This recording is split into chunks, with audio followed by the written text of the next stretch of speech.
Let It Fly show. I am Michael Severe, joined by Central High School three-time state champion, of course, Creighton Blue Jay, as well Josh Jones. Welcome back. What's good, it's been man? a while since we've done a show together, right? man. It's been a while. A lot has went on. There's a lot that has gone on, and we'll get to all that. But first, we want to thank, of course, our friends at Bud Light, sponsor of the show. Whether you're at the Let It Fly Sports Bar, you're hanging out at Josh's crib, or you're in somebody's basement, or you're just hanging out, there's no better place than to have some good drinks. What'd be cool is when you say that, that all honest truth. If we just had Bud Light and we just we was talking. Bud Light brings you easy drinking and easy buckets throughout Nebraska. Easy to drink and easy to enjoy. Of course, we are live inside the Let It Fly Sports Bar. I want to remind you to like, subscribe our YouTube page, the Let It Fly Show, and wherever you listen to any of the podcasts, we want you to like, subscribe, and follow as well, because that helps out the show. Of course. Yes, sir. So many great things happening here. Right. Let It Fly Sports Bar. This, of course, is going to be, you got a Final Four happening this weekend, right? You got the women's Final Four happening, which is awesome. Major League Baseball just started. Right. The NBA's only got about, what, 10 games left? Yeah. So they got like 2 weeks left as well, all that going on. WrestleMania, which, of course, is one of the biggest events for a lot of people. 2 nights of WrestleMania. That's a big party. When did they start doing that? It's been about maybe 4 or 5 years. You know, obviously, before COVID, definitely before COVID. Obviously, because The Rock is back, it picked up my attention. I'm an Attitude Era fan. Okay, But wrestling is wrestling, man. Yeah, man. I go all the way back to the late 70s. And my favorite, Dusty Rhodes was my favorite wrestler. Dusty Rhodes. No. Dusty Rhodes was my favorite. Well, there you go. So Cody Rhodes. Yeah, it's his son. Exactly. Roman Reigns. Dusty was the American Dream. He had the big old bionic elbow, and he'd always bleed. Yeah, for sure. Oh man, I love that. Was so much fun. Over the head. Yeah. My mom used to take us. We go to wrestling, right? Yeah. And one year, so once a week, it'd be at the Municipal Auditorium, a small venue, kind of like the Civic used to be. For sure. And then once a month, we go to the Superdome. Yeah. And my mom got so excited she lost one of her contacts. Dang. And back then, contacts were expensive. I was about to say, she was so mad she never went back. Man, she never went back to wrestling. She was so mad about losing her contact. But of course, the big story, of course, is Creighton getting knocked out of the NCAA tournament. Again, on the verge of getting to the Elite Eight and making waves, maybe get to the Final Four. You know, you watch that game, and there's so many little parts to it, whether it's the 18-0 run or Creighton battling back after going into the triangle in 2. And it was just a wild game to watch. But overall, it didn't look like to me that Creighton had the energy they had, it's just like, so you see guys get tired. That's just natural, right? Because they play so many minutes, right? Baylor's played so many games where he's played all 40 or 45 in overtime. True. But this game, it seemed like to me they were more tired. No doubt. I don't know what it was, but they just didn't like they were in as great a shape as they had been all year, you know? From my perspective, when you saying that, I think that I don't want to be as simple as saying Tennessee was just a better team. Yeah. I think that the lights were really bright. Yeah. There was a lot on the line. If you want to go individually, you got Dalton Connect, NBA pick. Oh, yeah. You got some of his teammates, NBA pick. You got some Creighton guys, NBA pick. So that NBA conversation right there was a lot. Also, you think about, man, we trying to get right back to that game that we felt like, we got cheated at the year before, if you're Creighton. And then also, you got your opponent. You think about the matchups. Like, it's just so many things that I can point out that was at stake. I just kind of feel like I don't even think it was a game where it's like, man, today just wasn't our day. I just think that, like you said, they seem more tired. But, they did to me, But to me, I think I just think it just came down to eliteness, so to speak. I don't know. I just think that Tennessee played at an elite level. You know who I'm for spurts. Yeah, for spurts. Yeah, with those spurts. Yeah, and at those spurts, in those moments, like when they're like, there were certain. Sometimes like boxers get hit and there's no recovery. I just think they was in a fight when those elite levels of spurts came. There was no recovery for Creighton. And it wasn't like, so Nebraska played against A&M. And that was just an athletic mismatch. They were just better athletes. No doubt. As my boy Cedric Entertainer used to always say, I just need some bros. Yeah. I need a team full of bros, and we're going to war. For sure. I don't think Tennessee they were athletic, don't get me wrong. Yeah. I don't think they were that much more athletic than a team of Creighton, especially if they played well. Yeah. But on that day, Tennessee just had a little something extra, It wasn't even extra step. Yeah, I mean, extra hand in the Trey Alexander 3 points. That was incredible. Also, defensively, Colton Dalton Connect looked like he was just open. Yeah, like I mean, those 2 threes he had when Creighton was down 3. Yeah, and then I think they were down 4, and he hit those back-to-back threes. Right. They were like, well, maybe it's just their night. Yeah. Sometimes it's just your night. Yeah, or sometimes you just rise to the occasion. He did, and he did. I think Stephen Ashworth. He shot well. Nobody can say nothing you can say about him. Bro, he played hard as he could. He could. I felt like. And Baylor did. Man, Baylor was out there. Yeah. Like on one leg. He was tired. Yeah, right. And every time he needed a shot, he went and got a bucket. No doubt. I mean, I really don't have the answer to what happened. I mean, I just kind of feel like I can talk about different facets of the game. Maybe you can make a case for the things that I could say, but like Tennessee just looked like they were just. I don't like when Creighton plays and then you look back at it and you say, man, if you just had a dog or this or that. I don't like. We shouldn't have to add any extra ingredients to the seasoning of the of what we cooking. But the fact that you go back and say that, like, it's like, do we go down the line of the roster and reflect on who didn't do what or what they could have done? Or do we just say, we were 1 or 2 dogs away? I don't know. You know who had to have, obviously Trey needed to play well, but Kalkbrenner needed to have one of those elite games. Kind of like what we saw with Edey for Purdue, right? Yeah. He needed to have, Kalkbrenner had to have an elite game to where he said, I got to have everybody collapsing on this guy. Yeah.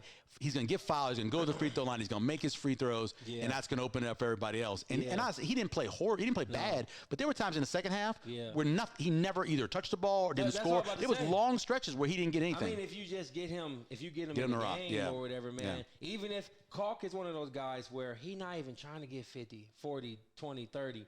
He just wants to touch. Yeah. And if you get him to touch, man, his confidence go. It was a little discombobulation. It was also, I felt like Tennessee was making Creighton catch it like 36 feet. Yeah, make him work. And then at that point, if you Trey Alexander, it's almost like, we can't run the offense, but get downhill. And then try to, like, there's so many different things. He was trying to get to his spot. And when he usually gets to his spot, he's really good. But this time, he would try to get to his spot, have to work so hard to get to his spot. Right. You look up, you're like, oh, man, there's only 4 seconds left in the shot clock. Exactly. We've got to make something happen. So it made it tough. The hardest thing, and, I grew up Christian Brothers School, not the fan of the Jesuits. Yeah. Wasn't it? We call Jesuit school there where I went to play against the high school. For sure. And not fans of them. But the hardest thing for me is to watch those guys after the game knowing that's it. You watch Baylor walking back to the locker room and coach had to kind of put his arm on him and kind of get him back. Yeah. And you watch Trey in the locker room talking about, I don't know what I'm going to do now. I don't know what's going to happen. Back, watching those guys, the hug between Kalkbrenner and coach. That was tough. On the sideline, that's tough to. It's like you knew it was over. Yeah, especially when you have, and I always said this, my life changed emotionally when I had kids. For sure. Because when I was younger, I'd be like, they lost, good, get out of here. Right. But now, it doesn't matter if I like the team or whatever else, it's hard for me to watch them suffer. Because I know those were little kids who were playing bitty ball or whatever else, and now, it's 17 years later. Yeah. But it's still painful. It's painful to watch. Love of the game. It was really hard to watch. I felt bad for those guys. It's not a thing where I'm looking at it as like, you could say Tennessee was just better, but also you could say really like Creighton could have played harder and could have changed it. I don't know. It's hit tough, a few shots. That 18-0 run. Crazy. That doesn't. I say it doesn't happen, but Connecticut put like a 32-point run. Man, and so against Illinois, it happens. Yeah, but it gets bad sometimes. And this is not. It's no shot to Coach Mack. Yeah. It's because Coach Mack can make all the adjustments he wants. Yeah. You got to go. You got to go play. You got to go play. That's the thing. You got to go play. Yeah. It's almost like at that moment in time, somebody should have said, "Timeout. Let me tie up this cape. Yeah. And I'm gonna put you on my back." And Steven tried that. And that's got to be Trey. Yeah. Because out of all those guys, he's the one that can go out and get his shot normally. For sure. And this wasn't his night. I mean, you knew it wasn't his night. He had like a layup that he just bunny whiffed. He just whiffed it. And you thought, well, that's not your night. That kind of thing happens. I'm no expert, but the way I see things, just from like a fan perspective, when you go head to head against your contemporaries and y'all both trying to go pro, them versus you, and the outcome of the game, it makes you question. I feel like it can make the experts question, like, where are you at in the midst of trying to, get drafted and all that. That game mattered. It does. What I'm trying to say. And I'm not saying that. Well, it's a point on your resume. Yeah, exactly. It's a point on your resume. You don't want to go back to that game. Yeah. And I would love to, hear what Trey will have to say about, like, man, what happened? Where was you at in that game? But for me, I just think that, Creighton, I think Creighton could have got past that game. I think if they get past Tennessee, I felt pretty. So that's when I did my bracket. Yeah. I had that spot, Creighton, Tennessee. Yeah. And I said to myself, I think Tennessee's going to win this game. But I said if Creighton was to win it, I think they could beat Purdue. Yeah. I think that matchup, because that's not a lot of times where Zach Edey is going against a 3-time Defensive Player of the Year in a conference. Right. He's not going against that. Yeah, right. And that would have been a different kind of matchup. Exactly. So, yes, they got beat by Tennessee, but I think they had a heck of a chance to beat. Yeah. They certainly would have beat Gonzaga, and I think they had a heck of a chance to beat Purdue. That point guard, his ball pressure on Ashworth. Yeah. Steven had to regroup himself, and he played through it. Yeah, because he got taken a couple times early. Yeah. I mean, that guy get in your kitchen. Yeah. Like that. That's what I mean by eliteness. Yeah. Like, there were certain plays where certain guys just performed at a high level somebody said something to them players, and they came out and played like it. In the second half, no doubt. Yeah. But by the way, that point guard you're talking about, he was the SEC Defensive Player of the Year. Man. So out of that big old conference with all that talent, with all those big guys, that 5 foot whatever he is, he was the guy that won it. So but obviously we'll talk more about them going forward, but you got to wait and see what happens with Alexander. I'm assuming he's probably going to go pro. If he wants to come back, there's the portal. Sure. I mean, hell, 5 guys from Nebraska's basketball team are already in the portal. Yeah. So, I mean, you never know what will happen. But obviously, Kalkbrenner and Baylor Shireman, those guys leaving, Stephen Ashworth back.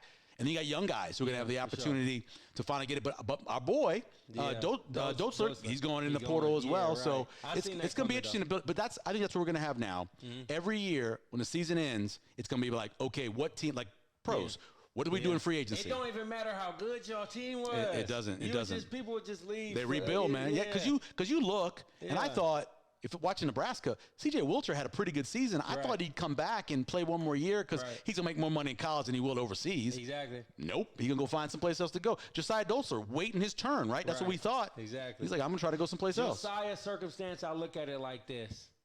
I'm glad that he's in the era that he's in, where it's NIL and his immediate transfer and participate right away, because he put in his time. He went to practice every single day. Yeah. It almost could come across like he wasted a year. But to have a right-away situation and have opportunities to get better from his time definitely. When he was development at Creighton, I think moving forward is for the advantage of him. Also, definitely. Frankie Fiddler. I'm curious to see where he's gonna go. So frankly, if Frankie Fiddler and Chucky Hepburn both come someplace to this state, it ain't gonna be Creighton. I think it's Nebraska. Yeah, for sure. I think both of them end up in Nebraska. Not a surprise to anybody, and that automatically makes Nebraska a pretty nice contender next year. Yeah, and I don't put it past Hepburn if he bounced just because of the culture. Like I said, Nembhard, Ball, he left. Yeah. Like, anything can happen nowadays in college basketball. You never know what could happen, no doubt. It'd be cool to see them back together, though. It is. That'll be tight. No, I completely agree. I think that would be awesome, and it's going to be a fun year. Every year now, with the way free agency is, never you're going to say, man, my team's got no shot. Right. Because let's see. What do they do in the portal? Exactly. Who decides to come there? Right. Who decides to transfer? So you never know. Right. So this week, busy week for me as executive director of the Jet Award Foundation. What's going on with that, man? So we got, this is Tuesday, we're taping. Thursday, we got the Jet Award. That's our big gala that we have every year. And it's going to be fun. There's a lot of cool people coming in for it. Zachariah Branch from USC won the award as a true freshman. He was nice, bro. He was nice. Hey, how about this? First true freshman in the history of USC to be a first-team All-American. Dang. All the talent that's gone through USC. Wow. He's the first to ever do that. I mean. Isn't that crazy? Like, wait a minute. I'm thinking. Got Reggie Bushes of the world. He came to my mind. Matt Lionheart. Marcus Allen, as a freshman, played as a fullback ahead of Charles White, who won the Heisman. Right. They've had a lot of talent, but he's the first to ever do that as a freshman. So that's going to be going on. So we got all that going on. And coming up, we're going to talk to two people who've been a part of the gala since almost the beginning. Greg Pruitt, Greg Pruitt played for the Cleveland Browns and the Los Angeles Raiders, won a Super Bowl with them, but also played at Oklahoma in the game of the century against Johnny Rodgers, of course. Yep. And the other guy is Rick Upchurch. If you are a Denver Broncos fans, that dude, he was so good. That's really the first guy. Him and Billy White Shoes Johnson are the first guys I really remember as a kid thinking every time they touched it, they could go. Dang. Every single time they touched it, I thought they could go. And so that, of course, is we're going to talk to them coming up next here on the Let It Fly Show. On a Sunday. Gotta go. I forgot the sausage. You guys ready to eat? There you go. On a Sunday. All right, we got a special show for you. We're taping on a Tuesday this week for Let It Fly Show.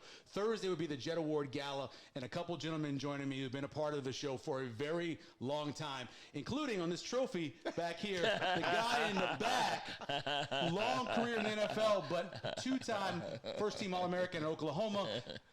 Twice he was a top 3 in the Heisman as well. Greg Pruitt joining us. We appreciate that, you being on the back of the trophy. Yeah. Right. Yeah. And I found that out here. Yes, That's the first one I remember that came first to, year, 2011, that first year. And then Rick Upchurch joining us as well. If you're my age, Rick was the greatest returner that you knew. 70s, 80s, all-decade team. He was dominant. Also, Big Ten guy, the University of Minnesota as well. We appreciate you guys taking the time. Yes, sir. Thank you so very much for having us. Always great to come back to Omaha for this occasion, for sure. We appreciate you guys doing it every year. So go back 2011, first year. We're over at Anthony's Steakhouse, and you show up for it. Yeah. First of all, I thought it was a nice-looking trophy. Yeah. I mean, I said, man, that's a nice-looking trophy. And, you know, who designed that? Yeah. And then I walked up on it, and then I noticed it was an Oklahoma helmet. I said, Oklahoma helmet. Now I looked a little closer, and the number was 30. I said, that's my number. Right. Then I looked at Johnny, and he looked off. That I knew it then. He knew all about it. So my biggest problem was now, how did Johnny get to be that much bigger than me? Because you guys, in general, pretty much the same size, right, in college? About the same? Yeah. Yeah, about 5'9", 5'10", 170 pounds, something like that? Something like that. Yeah, but he's a giant. Yeah. He's a giant man. Yeah. And then Rick, I don't even know if he wore thigh pads in college. See.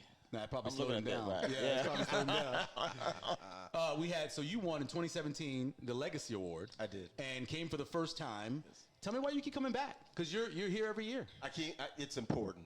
This is so important to our society, not only just our society here in Nebraska, in Omaha, Nebraska. Mm-hmm. What we're doing is we're harvesting up young people and giving them a great opportunity to get caught up, man, into this world, so that they can go out and be productive people, and sending them to trade school and sending them to junior college and that whole deal. It's important that we do that.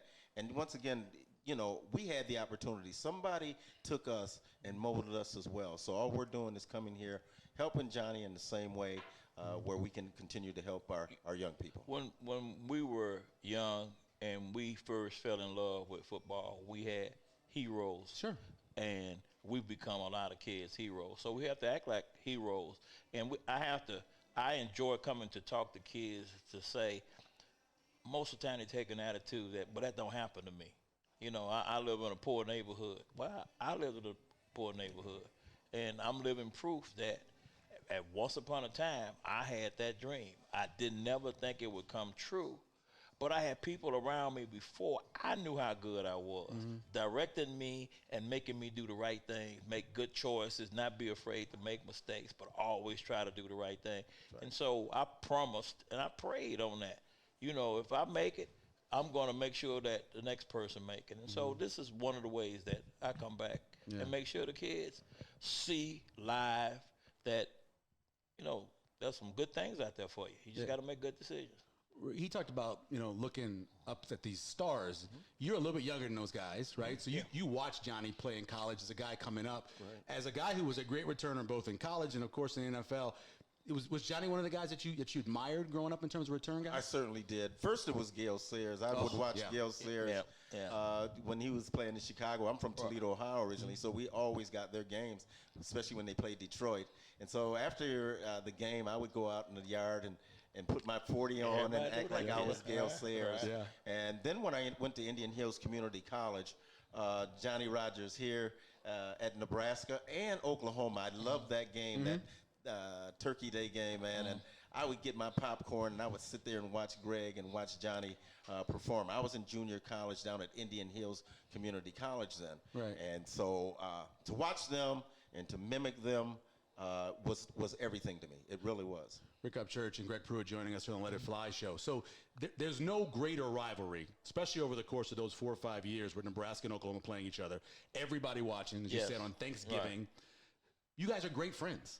How does two guys who played against each other in that kind of rivalry end up becoming such good friends?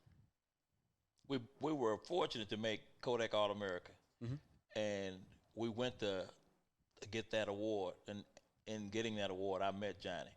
And we were down there a couple of days in Florida. So we got to be good friends. In fact, I used to come up to Lincoln and visit him in Lincoln. And so we were both, we do that. Oh, yeah, talking. Yeah, we do that. Yeah. And neither one of us back up. Right. So Johnny set me up is what he did. The week we played Nebraska, well, we had close practice, secretive. And one of the things the coach emphasized was that Johnny was dangerous, and the way that we were going to defend him is we were going to be disciplined. We were going to not leave our lane and gang tackle him. But Johnny had talked all that noise to me, and I said, I ain't doing it. I'm going to be the first guy to get it. Yeah. I said, I'm going to get him on national TV, too. I did. I got my hands on him first. Yeah. I just couldn't keep my hands on him. That's how you ended up on the back of the trophy. That's right. Rick, you're talking about, just that people upcoming and how your upbringing kind of defines you a little bit. Johnny's highly recruited to Nebraska. A lot of people wanted Greg coming out of Houston. Right. You ended up going to community college, as you mentioned. How did that end up happening, and how did that kind of get you motivated for the rest of your career? Well, when I was young, I lived with my grandmother and grandfather, and one day my grandmother passed away. And when she passed away, I went into a real deep depression. And so in that depression, I didn't do much. So I was held back in the 6th grade. And so my senior year was my junior year. And so the coaches there at my high school, I was, all state in Ohio and running back and all that type of stuff. And so the coaches there said, well, Rick's not going to survive this. The streets are going to get him. And so what we're going to do is we're going to find somewhere for him to go. But the first thing you're going to have to do is pass the GED test, which I did do. I passed the GED test. That made me eligible to go to junior college. Purdue was one of the schools that was after me out of high school.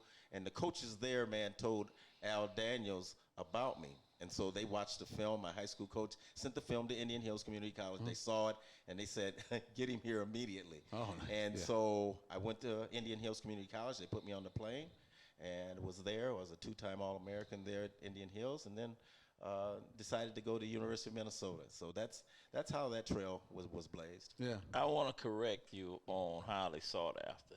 You? When I came out of high school, people that wanted you, man. It was Problem was you couldn't stay in Texas because they didn't let black kids go to school. Well, it was like play football. It was 4 schools. Yeah. And I can imagine guys with a whole bunch of schools after because the 4 had me confused. All of them was saying the same thing. Right. Come here. So I say, all of them can't be right.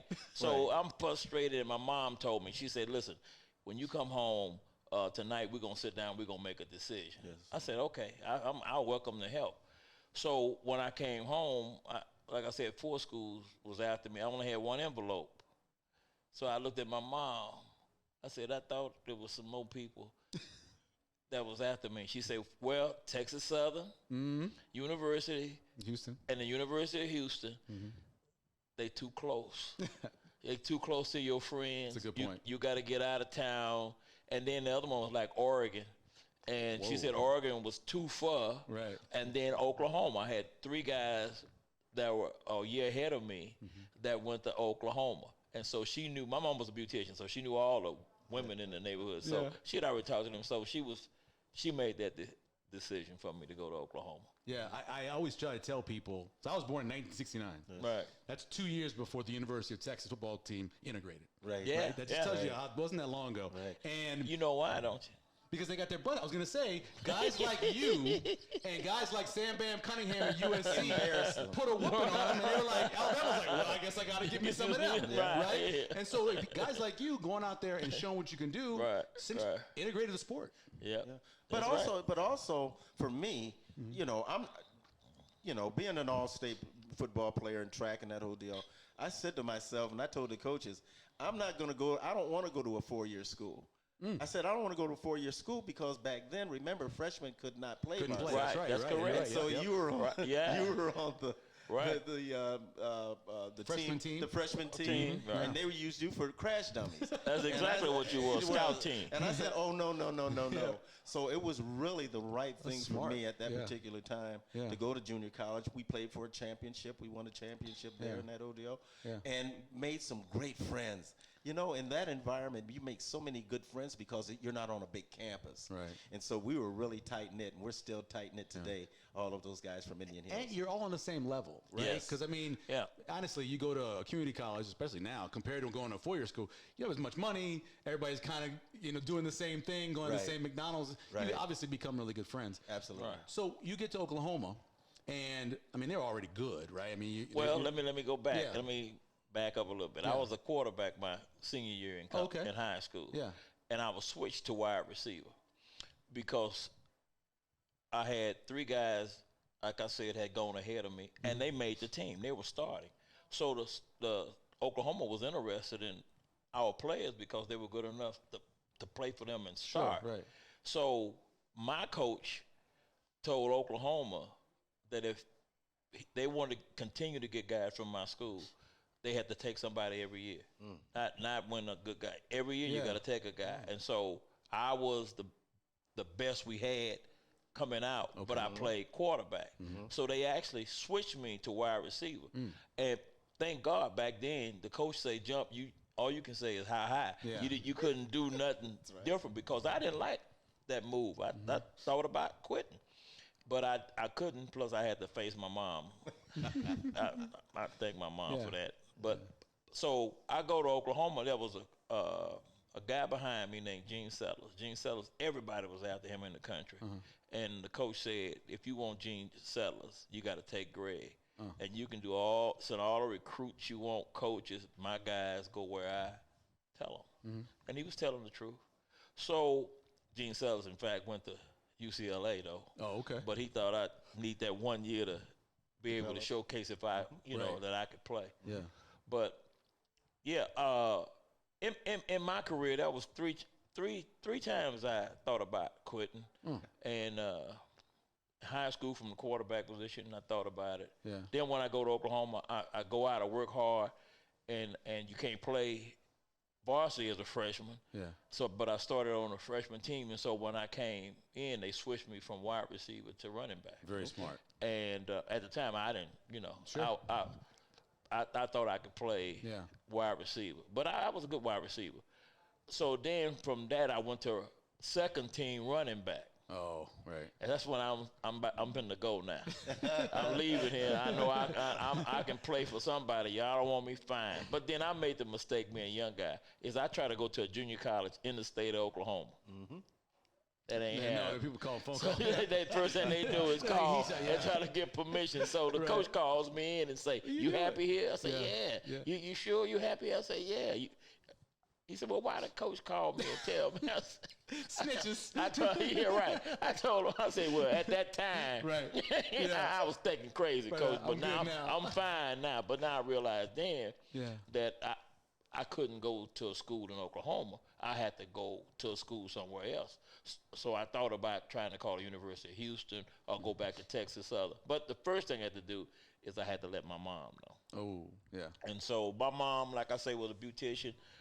Most of her customers were working women, so she didn't have the traditional 8 to 5, whatever. She opened when they could come get their hair done. Sure, right, yeah. It could be 5:30 in the morning to midnight. Right. And she used to let us play football out in the streets to 12 midnight because she felt safe with so many kids around her.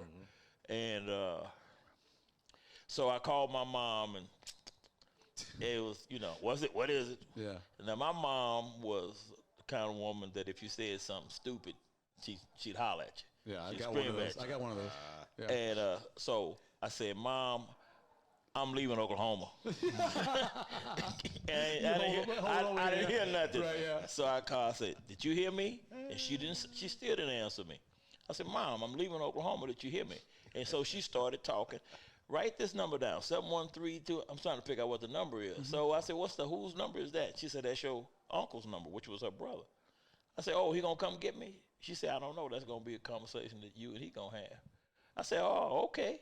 She said, well, but hold on. If he do decide to come get you, make sure you let him know you coming to live with him. I said, what? She said, I ain't raised no quitters. Yeah. You have to, do what you can do, control what you can control, be ready to play because you never know when that's going to happen. Sure. And it was almost like magic. 2 weeks later, the guy that started in front of me got hurt out for the year. Wow. And my whole career And that changed. was it. Yeah. Rick Upchurch, Greg Pruitt joining us. By the way, the gala, which is on Thursday night, we're taping this on Tuesday, we're going to have James Shaq Harris here. Oh, yeah. And Shaq was the first black quarterback to start a season in the NFL. And the reason he's here is because the trophy we're giving out to the best high school player is dedicated to Marlon Briscoe. First black quarterback to take a snap in NFL history. So it's kind of a, you talk about moving from quarterback. So is Marlon going to be here? No, Marlon passed. Oh, that's right. Marlon passed. Right. It's about 3 years ago now, but we're dedicating this trophy to him. And that's why Shaq's going to be able to tell some stories. Talk to me about Denver, because there's only about, I always say about a handful of NFL cities. Green Bay, I think New Orleans a little bit like it, Denver. Well, that's it. They really love their team. It's almost a college town a little bit in a way. What was it like playing for the Broncos all those years?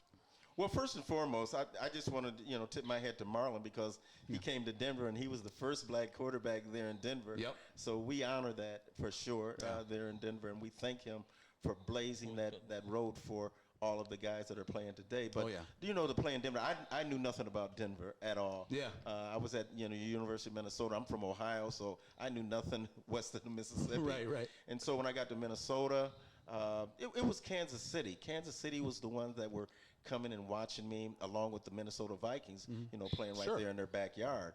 And so I didn't know anything about Denver. And I remember that day, Tony Dungy, he was my quarterback at that time. Yeah. Nobody went to practice that day. They all stayed. We were there at the dorm. We were drinking, getting tore up. As a matter of fact, I was drunk. I don't even remember hardly what they said. But anyway, we were sitting there, and I get my phone call, right? Yeah. And get the phone call, and they say, Rick, we're happy to have you here in the Mile High City.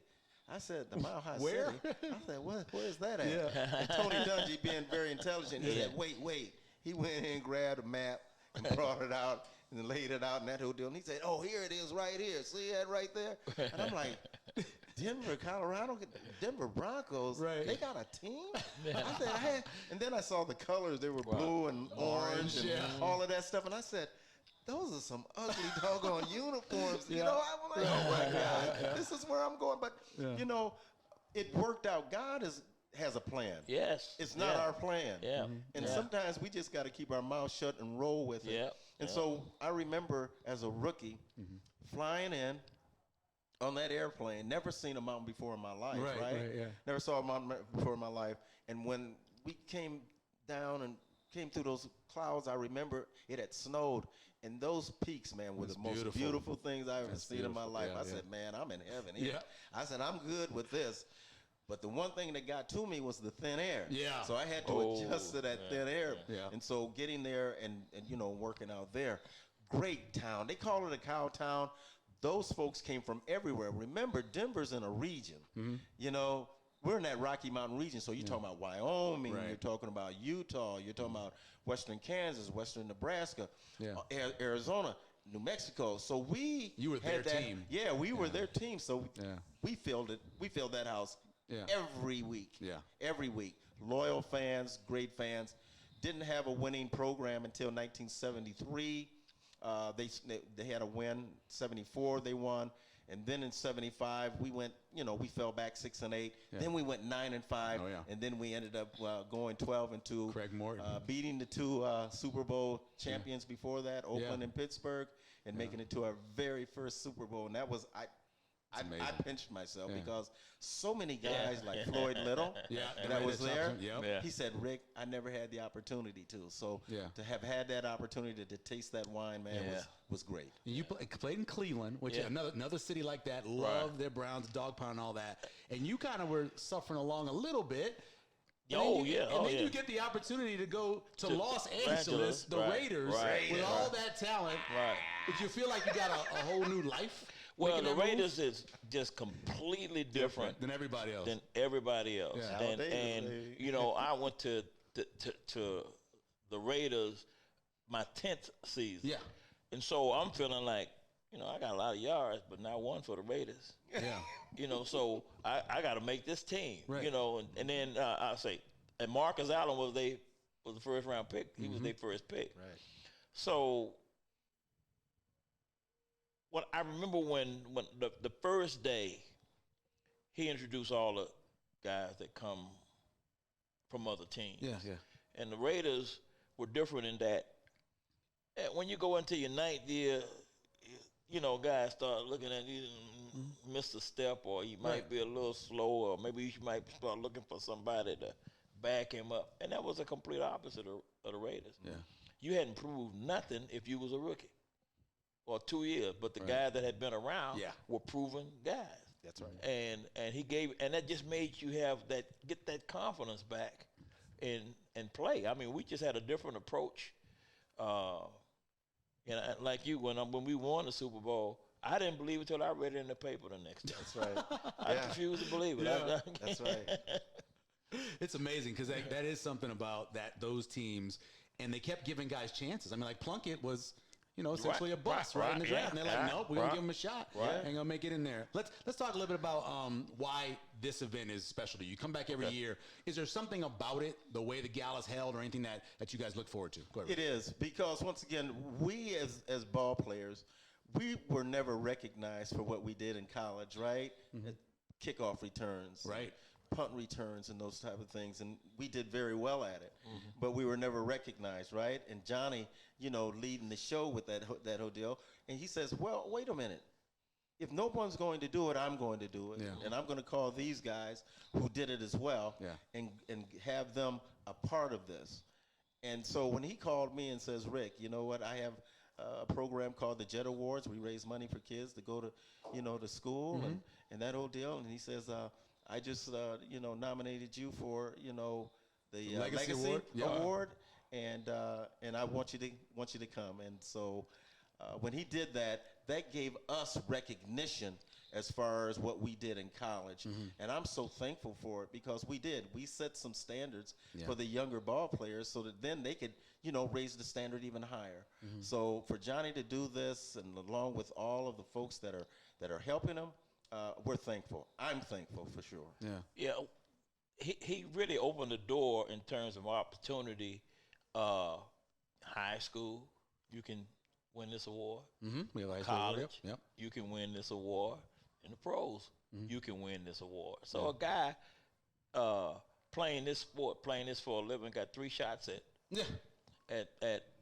and an award that I think is, I agree. Pretty prestigious. They give the credit. We play a huge part in dictating outcome of games. It's the most explosive part of the game. And don't get field position is the most important stat that we don't talk about. Come on. You start at the 35-yard line. You know, chances to score opposed to starting at the 20-yard line. It's exponential. You know what I mean? Yes, sir. And so that was kind of like when I went to the Raiders. The Raiders put that emphasis on it. They say, you in charge, Greg. You know, in terms of what balls you going to field, what balls you ain't going to field. All we want is to be able to run our whole book. That's right. And so our whole book starts at the 20. So your job is at least get us to the 20. Yeah, and you did a lot better than that. You did a lot better than that, no doubt about it.